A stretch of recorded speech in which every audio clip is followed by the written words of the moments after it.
할렐루야. 사랑으로 축복합니다. 7월 21일 영성 맨선 큐티 하신 여러분들을 주님의 이름으로 사랑으로 축복합니다. 우리 기도하고요. 이사야 8장 9절부터 22절까지 말씀 가지고 잠깐 함께 묵상하도록 하겠습니다. 기도하겠습니다. 사랑과 은혜가 많으신 하나님 감사합니다. 오늘도 말씀 앞에 섭니다. 말씀에서 들려오는 그 이야기를 듣고 삶의 방향을 바꾸게 하시고 삶의 가치관을 바꿔 하나님이 원하시는 삶을 살아갈 수 있도록 인도하여 주시옵소서. 하나님, 우리는 들포도가 되지 않게 하시고 하나님이 원하시는 가장 좋은 상품인 포도가 될 수 있도록 하나님 인도하여 주시옵소서. 사랑의 열매, 은혜의 열매, 믿음의 열매, 더 헌신의 열매, 희생의 열매를 맺어가면서 하나님께 칭찬받기에 부족함이 없는 사랑하는 영성의 청년들 되게 도와주시옵소서. 감사드리며 거룩하신 예수님의 이름으로 간절히 기도합니다. 아멘. 네. 오늘은 이사야 8장 9절에서 22절인데요. 우리 먼저 본문을 읽기 전에 이 본문을 제가 묵상하면서 떠올랐던 찬양이 하나 있습니다. 무슨 찬양이냐면 부흥이라고 하는 찬양인데 뭐라고 말씀하시냐면 하박국 3장 2절 말씀에 여호와여 내가 주께 대한 소문을 듣고 놀랐나이다. 여호와여 주는 주의 일을 이 수년 내에 부흥하게 하옵소서. 이 수년 내에 나타내시옵소서. 마지막 여기에요. 진노 중에라도 긍휼을 잊지 마시옵소서라고 하는 말씀인데 오늘 이사야 말씀과 많이 연결되어서 우리 하박국 3장 2절 말씀을 가지고 만들었던 부흥 이 땅의 항모함을 보셔서 우리 찬양 먼저 듣고 오도록 하겠습니다. 살아계신 하나님 아버지, 하나님을 섬긴다고 하면서도 죄악을 사랑하고 마음에 원하는 길을 따라 살던 우리를 용서하시옵소서. 이제 회복시키시고 치유하시는 예수님의 보혈로 우리를 정결케 하옵시고 성령의 능력으로 기름 부으사 만민을 위하여 일어나게 하시옵소서. 흰옷을 입은 하나님의 거룩한 백성들이 이 땅 가득하게 일어나 열방을 향하여 행진에 나아가게 하시옵소서. 주여, 주의 일을 이 수년 내에 부흥케 하시옵소서. 이 수년 내에 나타내시옵소서. 진노 중에라도 긍휼을 잊지 마시옵소서. 이 땅에 강구함을 보소서. 하늘의 하나님 긍휼을 베푸시는 주여 우리의 죄악 용서하소서. 이 땅도 쳐주소서. 이제 우리 모두 하나 되어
찬양 너무 좋습니다.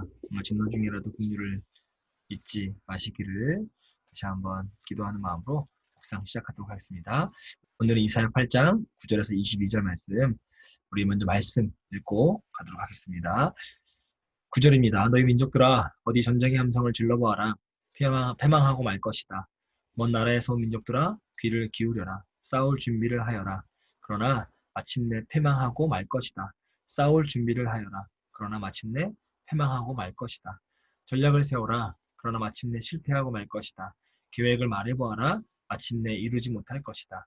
하나님께서 우리와 함께 계시기 때문이다.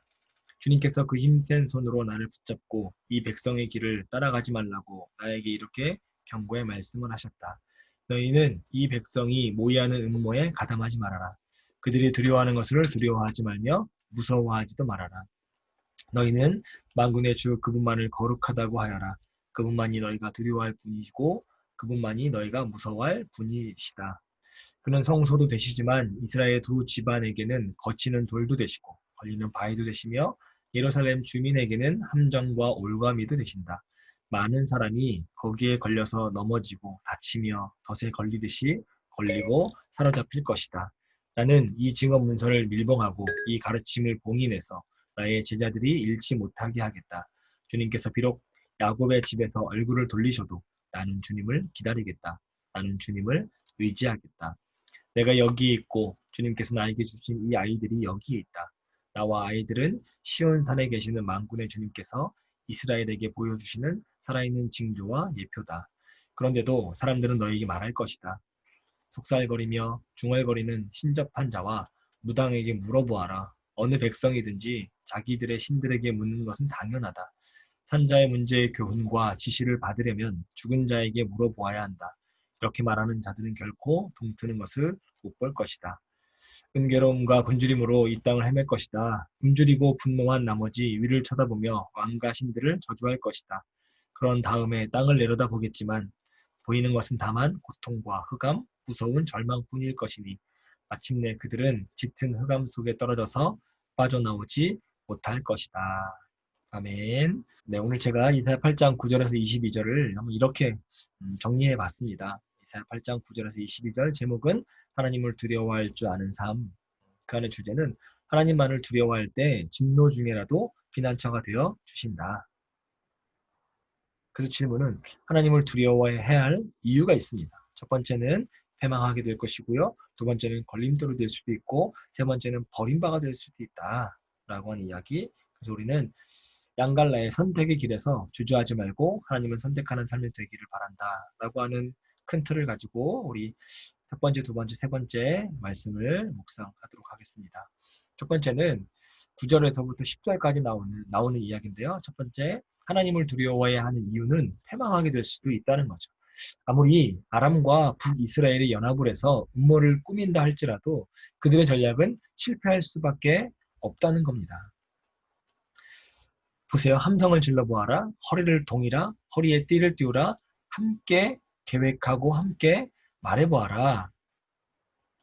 그러나 끝내 시행하지 못할 것이다. 라고 이야기해요. 이런 결과는 남유다 그들 자신의 지혜와 능력에서 나오는 것이 아니라 임마누엘 하나님 그들과 함께 하신다고 하는 약속에 의한 것입니다. 하나님이 함께 하시는 민족 그 어떤 세력이 공격해 와도 결코 굴복되지 않는다. 내 자신이 바라보는 대상에 따라 나의 삶의 결과가 결정됩니다. 우리는요. 내 자신이 진정으로 두려워해야 될 대상은 영적인 리신과 백아가 아니라 온 만물의 주인이시고 역사의 주관자가 되시는 하나님이어야 하겠습니다. 왜냐하면 영적 전쟁은 나에게 속한 것이 아니라 하나님에게 속한 것이기 때문이죠. 아무리 힘이 있고 권세를 가지고 있다 할지라도 끝내 패망하고 맙니다. 오늘날 교회와 교인들을 향해서 공격해오는 사탄의 권세와 막강한 힘 너무나 큽니다. 그러나 그들이 이길 수 없습니다. 왜냐하면 이미 하나님이 이 싸움 가운데에서 그들을 패망하게 만드셨고 이미 십자가상에서 승리하셨기 때문이죠. 그렇다고 그 승리가 우리 건가요? 아니에요. 이럴 때일수록 정신 바짝 차리고 우리가 임마누엘의 하나님 약속의 말씀을 붙들고 살아가야지만 또한 승리도 우리 것이 될 수 있는 줄 믿습니다. 나도 모르게 세속적 가치관, 삶을 따라 살게 되면 우리 결과는 참담할 수밖에 없습니다. 한순간의 방심이 내 인생을 송두리째 빼앗길 수 있다라고 하는 경각심 갖고 살아가는 여러분 되기를 바랍니다. 하나님만을 두려워하는 것이 지혜로운 삶, 하나님을 두려워한다는 것, 곧 하나님이 함께 하신다라고 하는 것을 믿는 것이죠. 여러분, 패망이 아닌 여러분은 승리의 기쁨을 누리고 하나님을 두려워할 줄 아는 삶을 살아야 되겠다라고 하는 묵상을 한번 해보게 됩니다. 두 번째는 걸림돌이 될 수 있기 때문이라고 하는 거죠. 11절부터 15절까지의 묵상 말씀입니다. 아하스와 그 백성, 전쟁의 위기 앞에서 세상 나라들을 두려워했고요. 더 강한 아수르를 의지했습니다.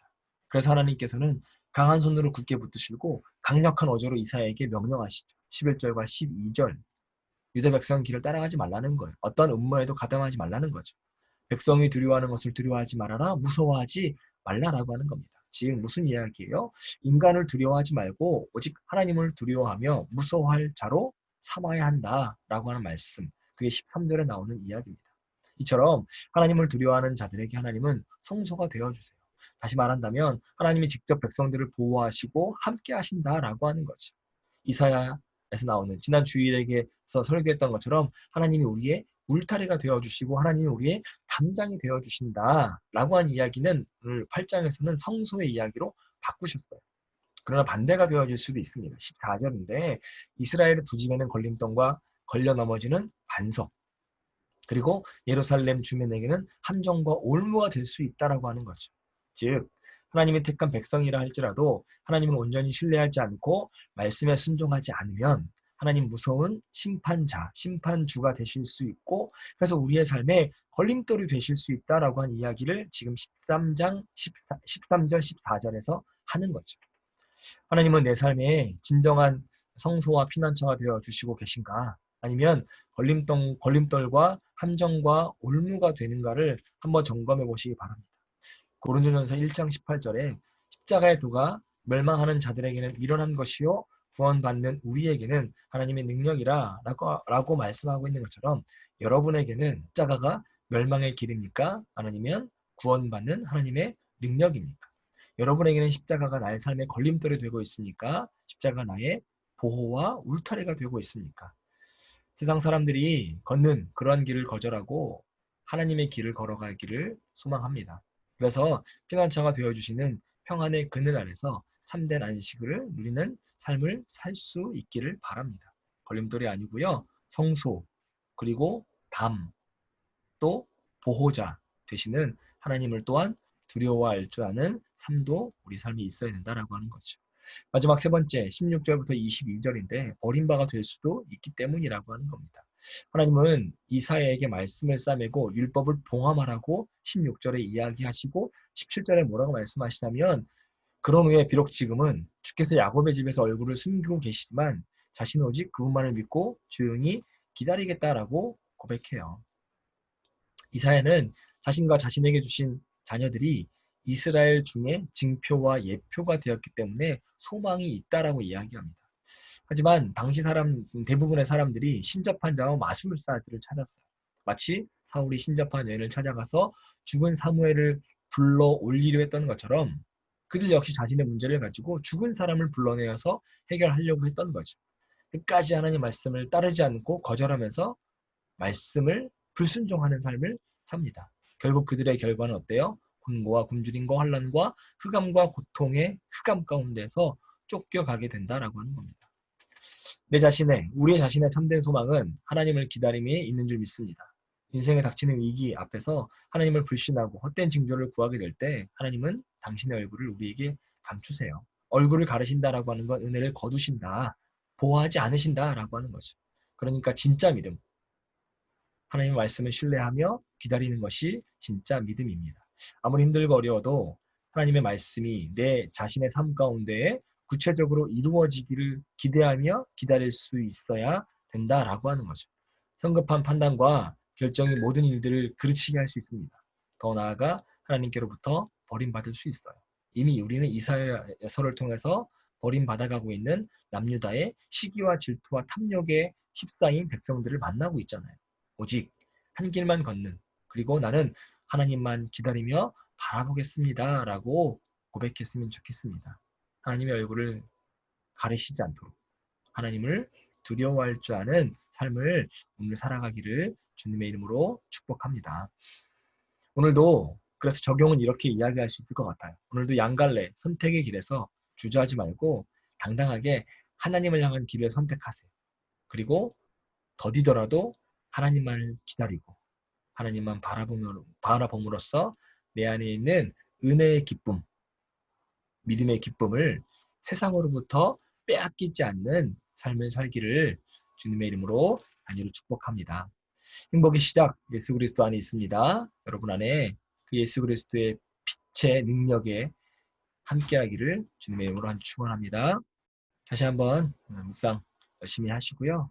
또 이 안에서 또 제가 발견하지 못한 하나님의 음성, 하나님의 깊은 속성을 경험하는 여러분 되시길 주님의 이름으로 부탁을 드립니다. 사랑하고 축복합니다. 우리 내일 또 만나도록 하겠습니다. 영성 모든 청년들을 주님의 이름으로 사랑하고 축복합니다.